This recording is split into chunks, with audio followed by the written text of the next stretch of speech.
Every test case looks like this: arrange, act, assert. And you've kind of seen this before, because this is what we did with the Cucumber scenarios, where the creators of Cucumber helpfully gave names like given, when, and then to the different kinds of steps. Given steps, that's the arrange part. You're setting up some preconditions about the world. And one of the things that in TDD, when we're looking at testing individual methods that we're going to have to deal with that didn't really arise in the Cucumber case, is what does arranging preconditions mean for a non-leaf method? So what's a non-leaf method? Basically, it's a method that, for whatever reason, relies on any other method anywhere else to do its work. So if you're calling method A, and somewhere in method A there is a call to method B, then method A is not a leaf method, right? Method A is relying on some method outside of itself, which could be in the same class or in a different class, to do part of its job. Now, in a Cucumber scenario, we don't care about this because the whole point is to exercise the app exactly as a user would. But as you're going to see, when we're testing individual bits of code, it's actually the opposite.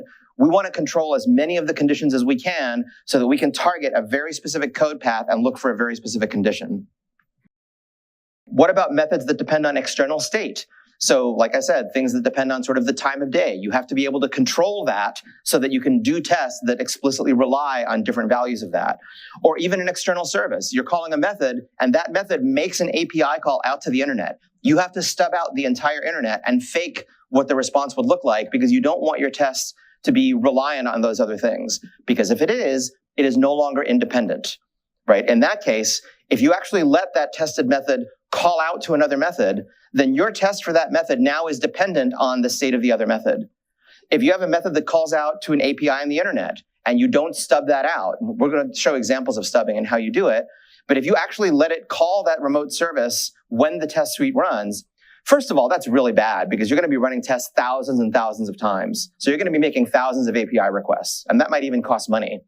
But the real problem is now the behavior of your test is dependent on the behavior of that API. What if the API changes? What if the network goes down? What if you get a spurious error for whatever reason?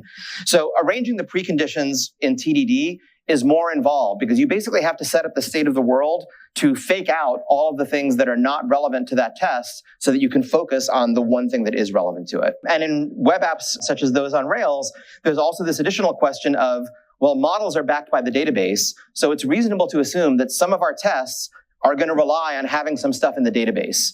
So how do we deal with that? How do we sort of put a few things in the database in advance? What's an easy way to do that? And also things like the state of the world. For example, you're testing a behavior that depends on the user being logged in versus not. You have to set up the state of the world in your app so that it looks like the user is logged in. And unlike Cucumber, Cucumber we're specifying a whole workflow, which is going to correspond to a large number of requests to the server. Here, we're going to be talking for, at most, one request at a time. So if you're calling some controller action that requires the user to be logged in, you have to sort of set up the world, whatever it means for the user to be logged in your app, you got to make the world look like that before you do anything. So that's the arrange part, and that's the part that is probably most different between Cucumber style, system and integration level tests, as opposed to the kind of tests we're going to do now. What about the act step? That part tends not to be as different. If you're talking about acting on the model, well, the model is heavily based on active record, and you write some helper methods that have some model logic. So testing those is not too bad.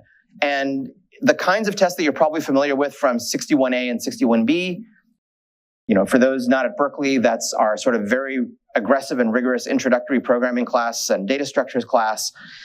The model tests in a Rails app are probably going to be the most similar to those, because what it generally looks like is you call a function and you look at the outputs and you look at the side effects. Now, what's different is if you're testing a controller action, because to test a controller action, you have to have a way of going through the routing system. If the controller action expects some things to be in params, you've got to have a way to put things in params and so on, right? So you essentially have to imitate the runtime environment of a controller action.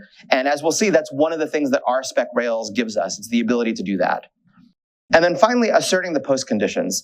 Again, you saw a little bit of this in Cucumber, where you're using expectations like, I should expect to see some text on a page, or to see this substring matching a regular expression within this element of the page. So in that sense, I think model tests are quote unquote easy, because all you're doing is sort of calling some method logic and looking at what the output is. But isolating the different tests that look at models, views, and controllers are a little more tricky, especially when a real request, if you were just sort of deploying the app, a real request is going to touch all three of those. But you want to be able to test each of those pieces at a time. So that's where we're going. In order to do that, let's go back to talking about expectations, which we saw, like I said, a very simple example when we did cucumber and capybara tests. The general form of an expectation is that you are asserting some predicate over some expression. So a really, really simple one is you have some value x that was produced by calling a function or something. And if I say expect x to equal Ruby, then the test will fail in a good way when that's not the case. By the way, when I say that a test fails in a good way, I mean that it fails in a way that gives you insight that there's a bug somewhere. For a test to fail in a bad way is because there's a syntax error or because actually the app is so screwed up that an error happened upstream of the test and you didn't even get to call the thing you really wanted to call. Those are bad failures. But a good failure is one that shows you where the bug is, because that's what tests are supposed to do. So the part that's in red, equal Ruby, is called a matcher. It is the thing that you are expecting. And there are many things that you could expect of, let's say, a variable. Instead of expecting x to equal a string, I might also say, I expect x to be truthy, to have a Boolean value that will resolve to true in a Boolean expression. I could expect x to match some regular expression. If x is a hash, or if it's something that quacks like a hash, like the session, I could expect x to have a certain key. So there is a complete catalog of these. If you look at the RSpec documentation under matchers, the matcher is the type of condition that you are wanting to assert on an object. I can also say something like, if x is a string, or if it's an array, or something that responds to the empty question mark method, I can say I expect x to be empty. And by the way, there are also what I'll call implicitly defined matchers. If there's a method called foo question mark that x responds to, you can always write expect x to be foo, or to be a foo if that makes more sense to you. Either one is syntactically fine. So for example, a few examples of this in Rails is that there are predicates like blank question mark, which you can ask. So a string is blank if it's either nil or if it's the empty string. So it's a nice, safe way for a string to either be empty or absent without causing an exception. You can ask if something is nil. As we saw when we talked about advanced Rails features and validations, you can ask whether an active record object is valid. So for all of those, I could write expect x to be blank, expect x to be nil, expect x to be valid. Those will all just work. And it basically resolves it by seeing whether x responds to a method which is valid question mark. And I should point out that everywhere on here that I have expect x to something, I can also say expect x not to something, not underscore to, which is a negative expectation. Expect x not to be nil, not to match a regular expression, not to be empty, and so forth. The other argument to expect, instead of just being a value, can be an expression. For example, if I'm writing a test that is verifying that an invalid movie doesn't get saved, I know that in real life, if I called save bang, an invalid movie would cause an exception. But if you cause an exception in your tests, then the test is over because you caused an exception. But I can protect it by putting it in braces. Remember that braces are a shorthand for saying the thing inside the braces is a callable object, right? It is an anonymous lambda, really. So the anonymous lambda will essentially be executed in a safe environment, and now I can have an expectation on it that says expect it to raise an exception, and that test will work. Another reason to use this syntax, I think this is a pretty cool one, by the way. If I have reviews in my database, then it's reasonable to say, if I call destroy on some particular review, I can expect that it will change the review count by -1. Like the number of total reviews goes down by 1. So why do I have to put these in braces? Because think about the way that RSpec would have to execute this in order to assert this expectation. Basically, the first thing it'll have to do is call review.count, hold on to that value, then call review.destroy, then call review.count again, and subtract the two numbers. So if you could see that if you sort of put this in parentheses instead of in braces, it would be evaluated exactly once at the moment of the call, and that's not what you want, right? By the way, the syntax is a little bit esoteric. Like everything else, the first time you do it, it feels completely alien. It becomes natural very quickly. So the summary here, right? The basis of a lot of what we're going to do is when we look at post conditions, what is the thing we're looking for? What is the nature of the expectation that we want to assert?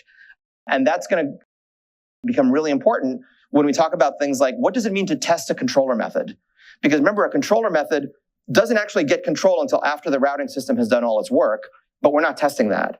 And then when the controller method is finished, the next thing that has to happen usually is that it's going to render a view and send stuff back to the client, but we're not testing that either. We just want to test that middle piece, right? So what does it mean for a controller method to render the correct view? Well, basically, as you'll see, we're going to evaluate whether in that point in the real app, was it about to do the right thing? So we'll sort of cut off control at that point, and we'll ask, what is it? I expected you to render the so-and-so view. Is that what the controller is about to do? Because if so, we're done, right? Testing what's in the view, that's other test responsibility, possibly the responsibility of Cucumber scenarios.